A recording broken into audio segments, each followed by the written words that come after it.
Mediocre. Almost everything that comes out nowadays is mediocre, whether it's a prequel, sequel, or reboot, because they don't make original intellectual properties anymore. No sir, they don't get that Twitter buzz. Regardless, here's the definitive review of 2015.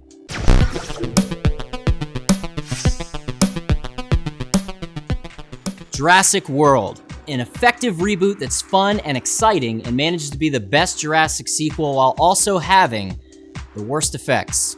Besides that puppet, dinos only look good at night. 50 Shades of Grey. I wish the acting was as good as the CGI pubes. It's the least sex you'll see in a movie about sex. Finally, a Skinamax After Dark special has made it to the big screen. Did I mention the CGI pubic hair? Avengers: Age of Ultron. A weak follow-up to the first Avengers. Superhero fatigue is felt in this film, which often gets slowed down for painful scenes that exist just to set up more movies. Despite all that, Ultron is a really fun villain, and there are some good character moments. Inside Out. I had a feeling this movie would be good, and I was right. Teaching kids about puberty and emotional disorders through comedy is my kind of party. However, it goes to show you that Pixar shouldn't attempt to make two movies in the same year. Good Dinosaur? That's one big pile of dung. Spectre, the best Bond film since Casino Royale that ties all the Craig films up in a neat little bow. It's got plenty of classic Bond tropes, and Christoph Waltz nails it as Bond's classic enemy, Blofeld. They even had the fancy feast cat. Ant-Man. Like Guardians of the Galaxy, this is a nice change of pace for Marvel. It takes a ridiculous superhero idea and turns it into a heist film with a great cast of characters. Despite having the worst Marvel villain yet and a clunky, haphazardly written script, it's a great ride. The Martian, probably the best movie to ever take place on Mars. Well, aside from Total Recall. Matt Damon steals the show in this survival adventure. Creed, the best entry to the Rocky series in years. Stallone is still charming as Rocky, and Michael B. Jordan does a great job of continuing the series as the bastard son of Apollo Creed. A little heavy on the "we're from Philly," John. Let me go get me a cheesesteak at the Electric Factory, you know? Yeah.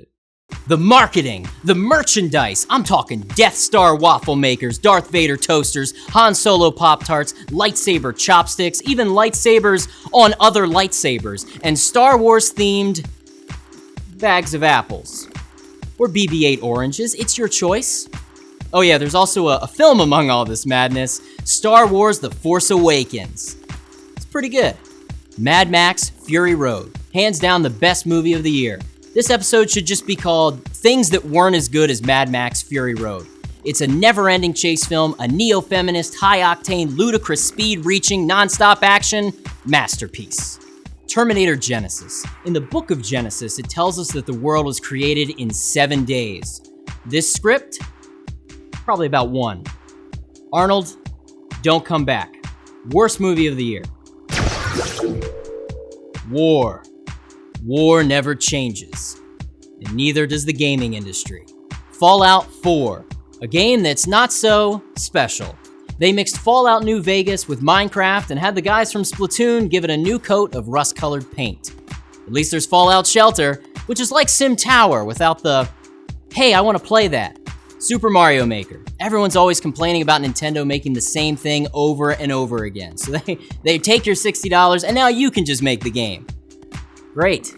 Metal Gear Solid 5, an unnecessary sequel that still manages to be interesting and unique. And it definitely has solid gameplay and attaching sheep to balloons. That's fun. For the nerd and dude bro alike, we got 2 releases this year. Call of Duty turned more sci-fi, and Battlefront with more duty. But both are just deflated and useless, much like the terms nerd or dude bro.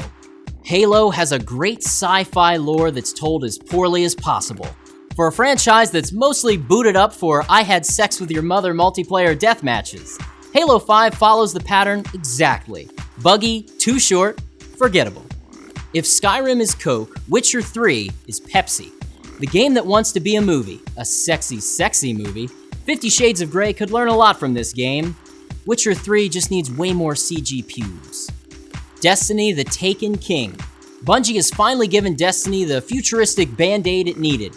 This grindfest collectathon fashion simulator is now the game it should have been at launch. You know the Atari landfill? Well, there must be a Guitari landfill. a boulevard of broken rhythm controllers. The days of going over to your friend's house and playing Rock Band or Guitar Hero are long over. Stop making them. Undertale. If you played Earthbound as a kid, this is the new RPG gem with the same depth. Memorable characters, engrossing music, and original gameplay, it's the best indie game of the year. Also, did you see that great new game from that Amiibo company? Nintendo, right? They created a new intellectual property called Splatoon, and it's a ton of fun. Game of the year. Simple, easy, cool. You're a kid, then you're a squid. It's hard to pick the worst game of the year. Some are buggy like Arkham Knight and Tony Hawk 5, and some are cash grabs like PewDiePie, Legend of the Bro Fist. But look, with Sonic Racing and Mario Kart, who knew we needed Garfield Kart? Just look at it.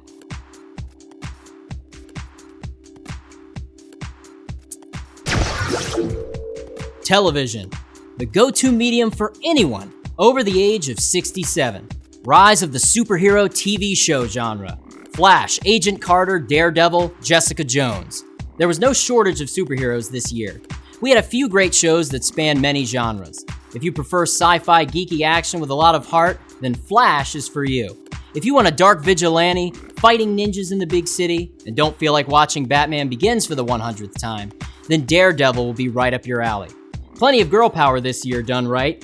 Agent Carter was a fun period piece that took a supporting character from the Marvel Cinematic Universe and really made her shine.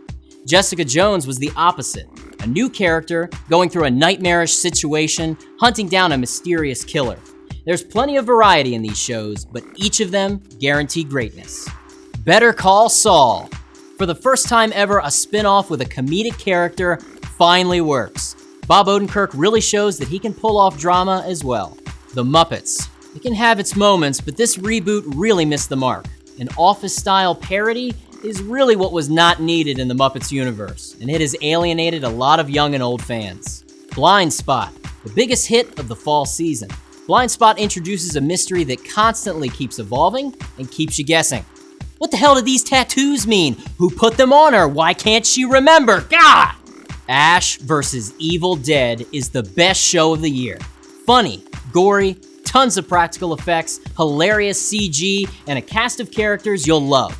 Bruce Campbell jumps right back into the original character and totally kills it. Literally. He murders things. Hey, remember when you saw Minority Report and said, wow, they should follow this up in a cheap TV show? You didn't say that? Well, you got it, and it was terrible. Speaking of unnecessary follow-ups, Heroes Reborn.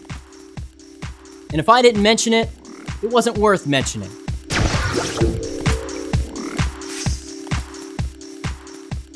So make sure you tell us in the comments below what kept you from having a steady relationship this year. We'll read every single comment and laugh at you.